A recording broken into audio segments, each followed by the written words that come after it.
Well, hiya, BookTube. Bill Ruttenberg here with the Ruttenberg Library. I wanted to come to you this morning with a book tag.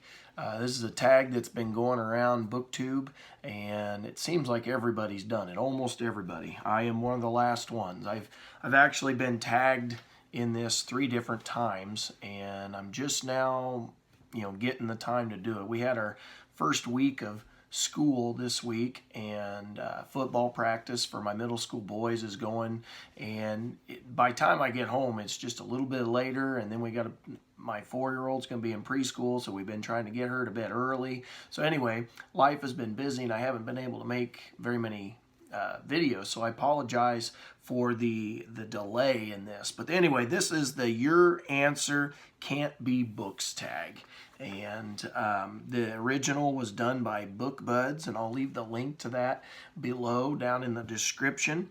And I think the first one that I saw this on was Josh's channel over at Working Man Reads, and then I'm not going to list everybody I watched, just because there was, like I said, it seems like everybody has done this, and that would just be a whole bunch of them.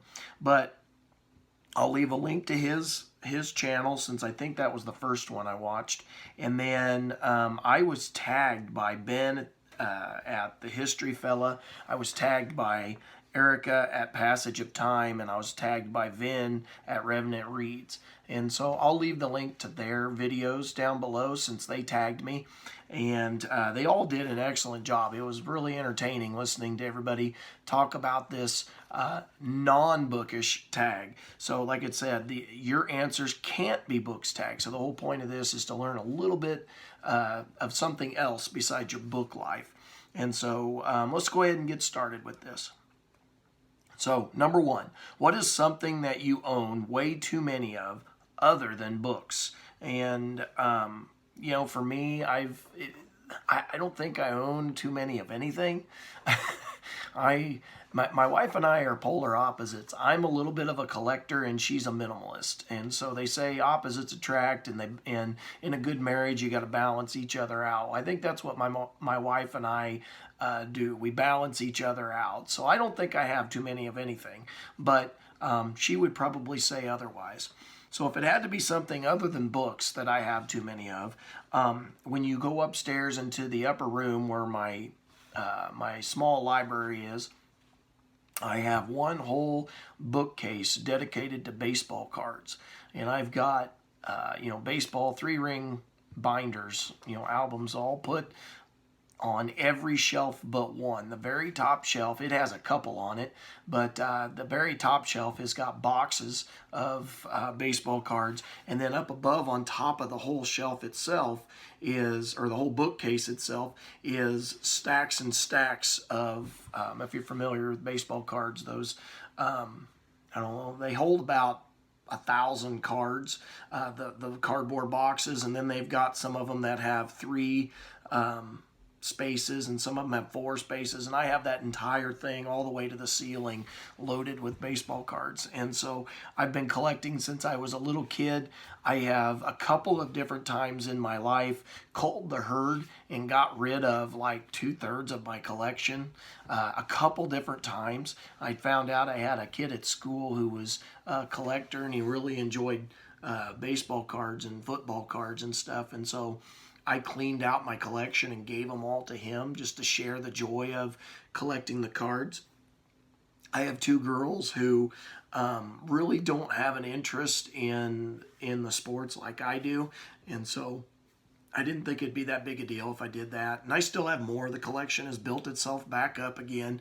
And so if I ever get, grandkids down the line and they get into collecting, I'll be able to hand those off. But anyway, baseball cards.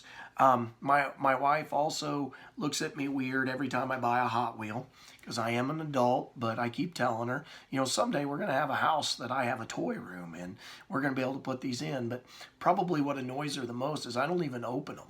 I keep... in the last 10 years, I don't really open them very much, and I keep them in the box, and they're more collector's items. Maybe someday if I get a toy room, I'll open them and display them somehow. But that is just my fun thing that I have. And the last thing that I would probably put into this category is genealogy records. I really was into genealogy there for quite a while. Still into it. I just haven't been active in doing the research. But I've got a whole bookcase that was full of genealogy books and records, and just all kinds of stuff that went with family history, and stuff that my family has sent me through the mail. And I'm kind of a the warehouse for family records. And so anyway, those would probably be something that I own too many of other than books. Not in my opinion, probably in other people's opinions. So second question in this tag is, what is something that you do for fun that's not reading a book? And so I think I'd put into this, if you follow the channel, I coach. I coach middle school football in the fall. I coach middle school boys basketball during the winter. I coach middle school girls track during the spring. And then I am the assistant high school varsity coach in this all through summer, because here in Iowa we play our baseball in the summer. And so I'm a 4-sport coach.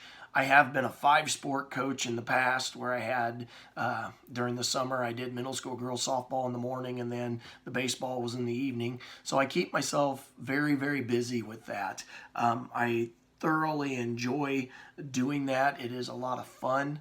I am finding that as I get older, my body maybe isn't having nearly as much fun, but my mind still is. I still enjoy being with the kids.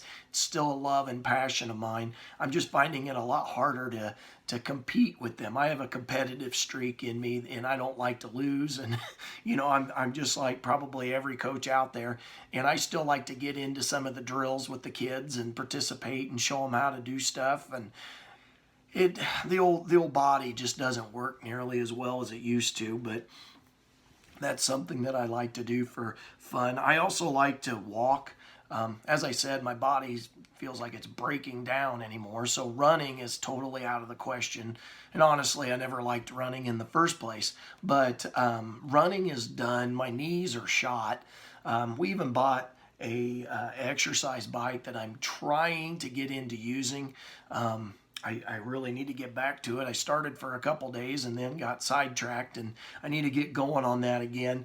But even that really hurts my knees, even though it's supposed to be a little better on the joints, but it hurts my knees. And so walking is what I do for fun as far as exercise goes.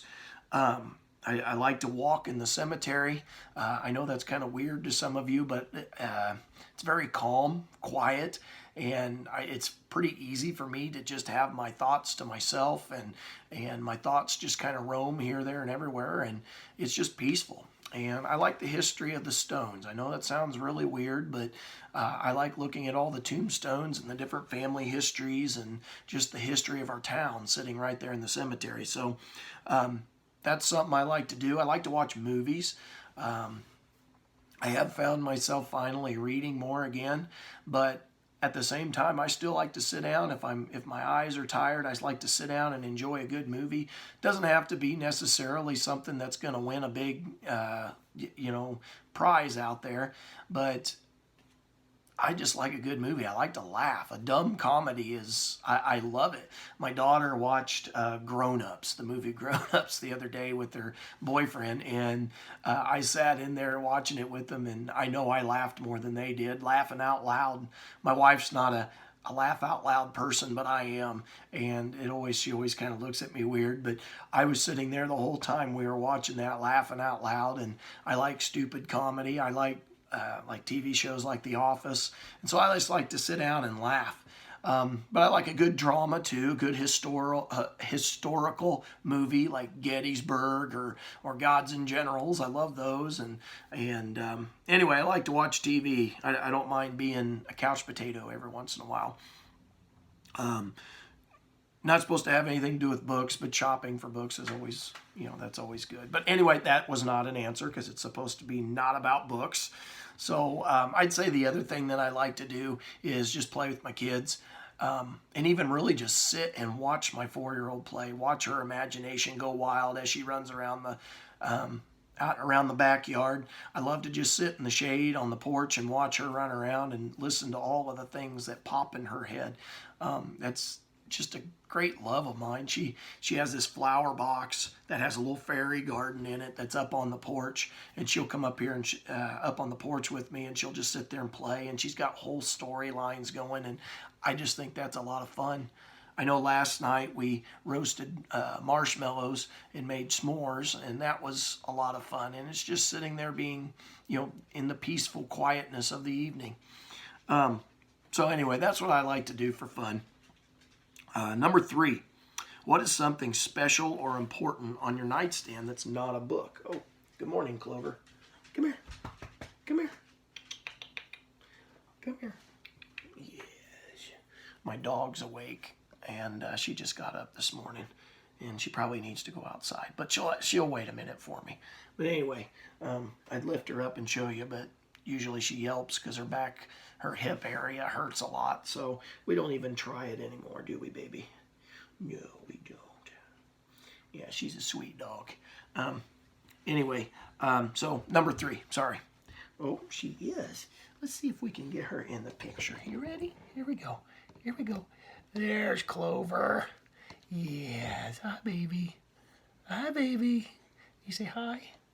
Yes. She nodded at you. All right. So anyway, let's get back to this tag and get it finished so Clover and I can go potty. Number 3 is, what is something special or important on your nightstand that's not a book? On my nightstand, I have a lamp there that's pretty important for seeing in the evening. I have pictures of our family.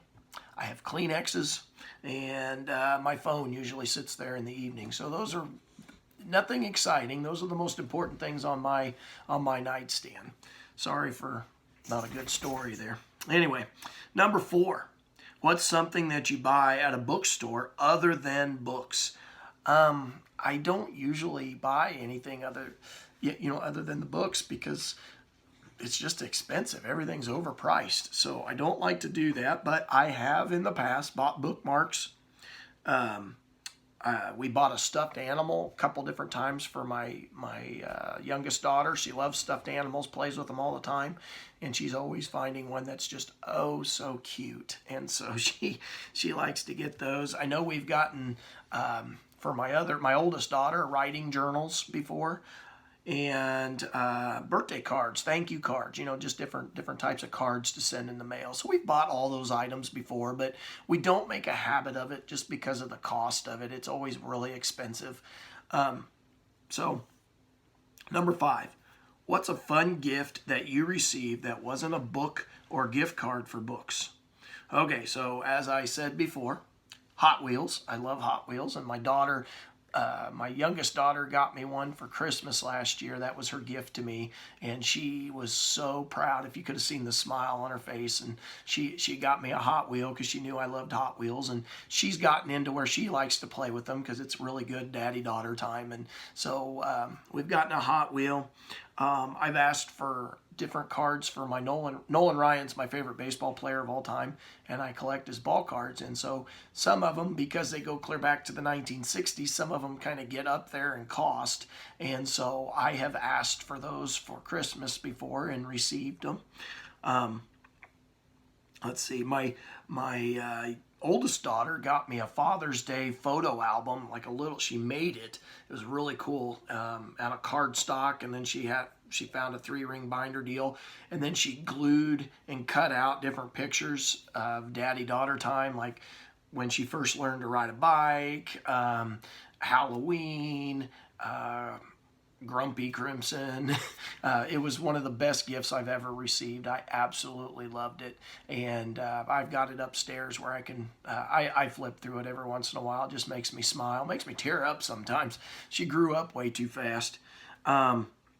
Let's see, last year in baseball, when I was hitting baseballs to the kids, I wore out my baseball gloves and I had holes all over them, and they almost were not holding together. And so I asked for new baseball gloves and got new baseball gloves.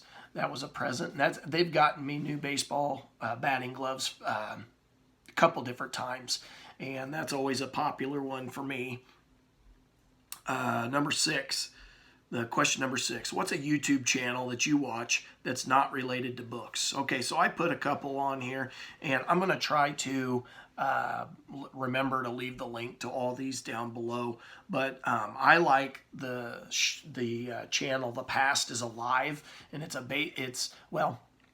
mainly a baseball card channel, and the guy on there shows he likes vintage 1980s stuff, and so he's got a big rookie card collection, and then he goes to different auctions and different antique malls and stuff like that, and picks up all kinds of old ball cards, and it's the kind that I like, and so I like listening to him. And he auctions them off once a week. He'll auction off a bunch of them, and I just really like that. And he also puts in toys. He hasn't found any in the past couple weeks. He's struggled to find vintage toys, but he likes, like G.I. Joe and like Ninja Turtles, and Ghostbusters is one of his all-time favorites. But anyway, The Past is Alive. His brother does a baseball card channel called Jab's Family, and he does all kinds of baseball card stuff on there. I like that one. There's a channel called Life Uncontained, and it's this couple, and I'm forgetting their names right off the top of my head. I apologize, but they bought a couple of containers, like what you would see on a railroad car, or shipping containers, like you'd see on a railroad car or on a ship going across the ocean. They bought 2 of them, had them placed on this I don't know, 5 or 10 acre chunk of land, and they have turned them into a house to live in. And over the last couple years, it has basically been, you've been watching as they go along, and they put a roof on it, they put walls up, they put heating and cooling and all that kind of stuff. And along the way, you also get to follow their family adventures, because she is now, she's had 1 kid, and she's pregnant with a second one. I can't remember if she actually had the baby yet or not. I haven't watched it for a little while, but that's been kind of a fun little thing to watch. Another one that I really like is Lionheart Films, which they just play old movies from the past, and they also play TV movies, made-for-TV movies.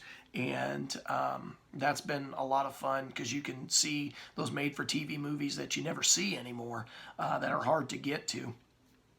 And the last one I would pick on here that I watch on YouTube is Urban Exploring with Cappy. And this is a channel where this guy goes around with his camera, and he finds old abandoned houses.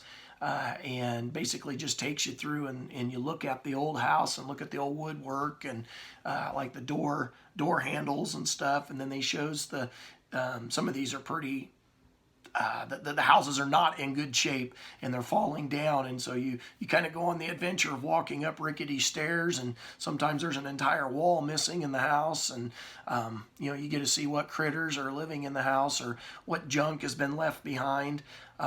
He's done some of them where there's been like big mansions down in, was it Virginia maybe? This one, and it was this huge mansion, and he went through it, and birds were living in it, and it was just an old, beautiful old home. And I looked it up online, because somebody had actually bought the house and totally fixed it up, and it's now a usable home. And that was a lot of fun. So those are some things that I like to watch. There's others, but those are just the ones that popped in my head right off the get-go. And so number 7, the last part of this tag says, tag 5 booktubers that you want to learn more about. Now here's the problem. I don't know I think one of these might have been done. I'm not sure, but I'm going to tag him just in case he hasn't done it, because I can't remember, because there's been a bunch of them in this last week. So number 1, I'd like to see Peg at the History Shelf do this. I don't believe she's done it. I'd like to hear a little bit more about her. And I'm going to challenge her partner, Martine O'Keefe, to do her first video on BookTube here. And this Your Answers Can't Be Books tag. I'm challenging Martine, and most of you that follow Peg's channel know who Martine is, and she never gets on camera. I would like to hear her answers to this. I want to see her get on camera. So I'm putting a challenge out to you, Martine, to do this tag. I'd also like to see Sean Standfast do this. He's the one, I'm not sure if he's done it already. He might have already done it. If not, I'd like to hear his answers. I'd like to see Jason at Black Sheep Books do this. He's been kind of few and far between with his videos because he's been pretty busy with his job, but I would like to hear his answers. And then I'd like to hear my daughter, Crimson, do this. Maybe make a video with her, with me, asking her the questions and just hear what her answers would be. So, BookTube, those are my answers to the questions for the Your Answers Can't Be Books tag. I hope everybody's having a great weekend, safe week, staying healthy. Just hope you're loving your reading. I have had a really good reading month. I've got my 11th book done this month, and that's a lot for me. So I was pretty excited about that. So I hope everybody's having productive reading months. I hope you've enjoyed this video. Thank you for watching. And until next time, BookTube, happy reading.